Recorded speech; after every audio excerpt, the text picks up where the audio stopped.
So according to the Quran, Surah Nisa chapter 4 verse 157, Jesus Christ, peace be upon him, was not crucified, he was not killed, it was made to appear so. How it happened, we are least bothered about the details.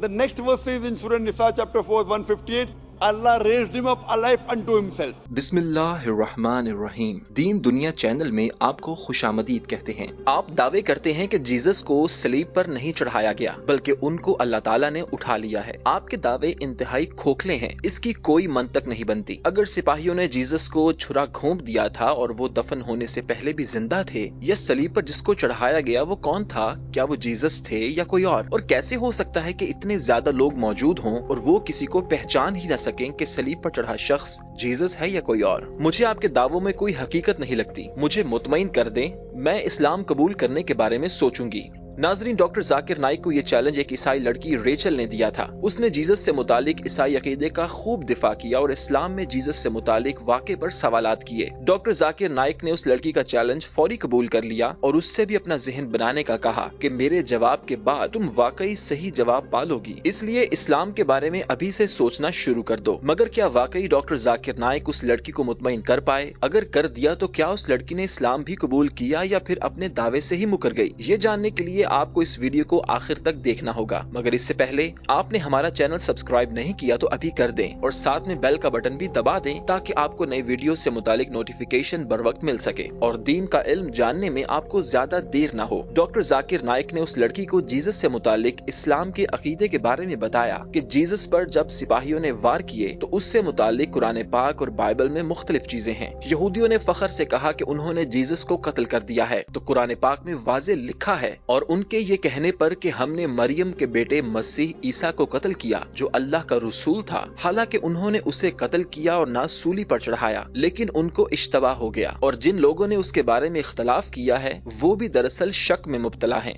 उनके पास भी इस मामले में कोई यकीन नहीं, महज गुमान ही की पैरवी है। उन्होंने यकीनन मसीह को कत्ल नहीं किया। अगली आयत में बताया गया कि जीसस के साथ हुआ क्या था, तो उसका तर्जुमा है कि बल्कि अल्लाह ने उसे अपनी तरफ उठा लिया और अल्लाह जबरदस्त हिकमत वाला है। हम मुसलमान कुरान पाक से मुतमईन हैं। जब उसमें लिखा है कि जीसस को सलीब पर नहीं चढ़ाया गया, उनको कत्ल नहीं किया गया, बल्कि अल्लाह ताला ने उठा लिया, तो हम इस पर मुतमईन हैं। अगर आप बाइबल में पढ़ें तो कहानी बिल्कुल नया रुख लेती है। जीसस ने अपने बारे में पेशगोई भी बताई कि उनके साथ क्या होगा, मगर जो यकीन न करना चाहे उसके सामने कितनी ही निशानियां रख दी जाएं, वो यकीन नहीं करते। So according to the Quran, Surah Nisa chapter 4 verse 157, Jesus Christ, peace be upon him, was not crucified, he was not killed, it was made to appear so.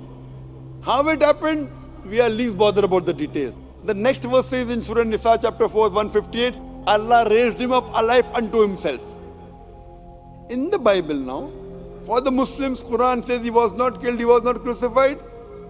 We are satisfied. Zakir Naik साहब ने बताया कि यहूदियों ने Jesus पर इल्जाम लगाया था कि उन्होंने तौहीन की है। यहूदियों ने जब जीसस से कहा कि आप एक आदमी होने के नाते कैसे खुदा होने का दावा करते हैं, वो उन्हें संसार करने के लिए पत्थर उठाते हैं, तो जीसस ने कहा कि मैंने बहुत से अच्छे काम किए हैं, तुम मेरे किस अच्छे काम के लिए मुझे पत्थर मारते हो? उस वक्त यहूदियों का फलसफा था कि सब्त का दिन हफ्ते से शुरू होता है, तो हफ्ते के दिन किसी को मसलूब नहीं किया जा सकता या मारा नहीं जा सकता। ये दिन जुमा की रात से शुरू हो जाता है, इसलिए जुमा के दिन तो उनको सलीब पर नहीं चढ़ाया गया होगा, क्योंकि जुमा की रात को ही हफ्ता शुरू हो जाता है और हफ्ते को यहूदियों के अकीदे के मुताबिक सब्त होता है, जब ना कोई शिकार करता है, ना कोई दुनियावी काम करता है और ना ही किसी को मारता है। तो इस अकीदे के मुताबिक वो जुमा के दिन मसलूब हुए। जुमा की दोपहर ही सलीब से उतार दिया गया, क्योंकि हफ्ते को किसी को मसलूब नहीं किया जा सकता। जल्दी से बाहर निकाला तो मैं यहाँ ये फर्ज करता हूँ कि अगर उन्हें सलीब पर नहीं चढ़ाया गया और वो मरे नहीं, उनको कब्र में डाल दिया गया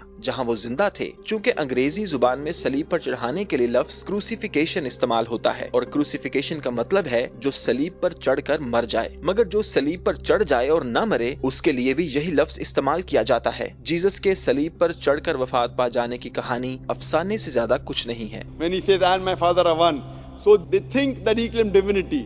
So they say that ye being a man, you claim divinity. So Jesus Christ, peace be upon him, says in the Gospel of John chapter 10 verse 32 that isn't it mentioned in your scripture that ye are gods? The person who speaks the word of God are called as gods. And the law is not broken. So here they mistook that he claimed divinity. they pick up stones to stone him. So then he says, many of good works have I done. For which of the good works do you stone me?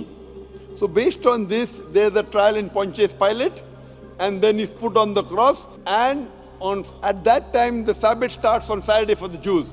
It was in their philosophy that a person cannot be crucified on a Saturday which starts on Friday night.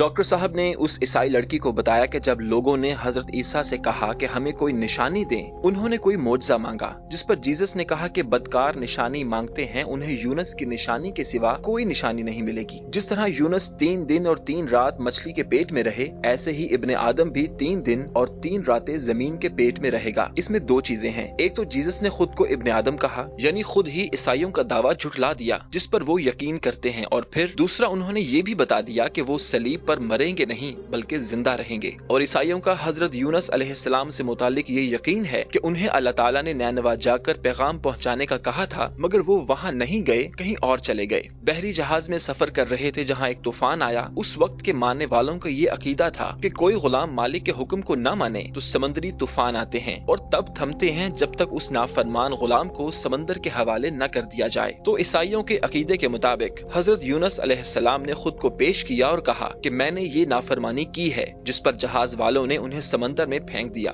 जिसमें उन्हें well मछली ने निगल लिया और 3 दिन 3 रातें उन्होंने मछली के पेट में गुजारी और जिंदा बाहर आ गए। यानी कि जीसस ने ये निशानी दी कि जब हजरत यूनस अलैहिस्सलाम मछली के पेट से जिंदा बाहर आए तो जीसस खुद भी जमीन के पेट यानी कब्र से जिंदा ही बाहर आएंगे। Nowhere does it say in this narration that he died. So what we come to know from this narration, if he has to fulfill the sign of Jonah, that as Jonah was 3 days and 3 nights in the belly of the fish, so shall the Son of Man be 3 days and 3 nights in the heart of the earth.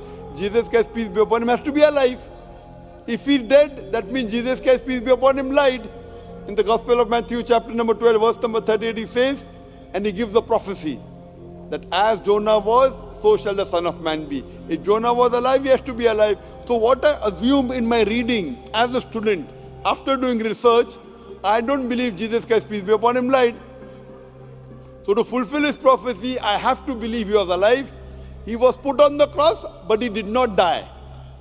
If you read the dictionary, crucifixion, C-R-U-C-I-F-I-X-I-O-N, means to fix a person on the cross, and he dies on the cross. नाजरीन, ये जवाब देकर doctor Zakir Naik ने उस लड़की से पूछा कि क्या वो इस जवाब से मुतमईन है, तो उस लड़की ने हाँ तो किया, मगर साथ ही इस्लाम कबूल करने से इनकार कर दिया और कहा कि इसको मजीद सीखने की जरूरत है। जिस पर डॉक्टर साहब ने कहा कि मेरी नसीहत है कि आप पादरियों के कहने पर यकीन न करें, बल्कि अपनी बाइबल को पढ़ लें। बेशक इसमें करप्शन हो चुकी है, मगर इसमें अभी भी ऐसी बातें हैं जो आपका इस्लाम और कुरान पाक पर ईमान पक्का कर सकती हैं। उम्मीद है कि आप इस पर अमल करेंगी और हिदायत पाएंगी।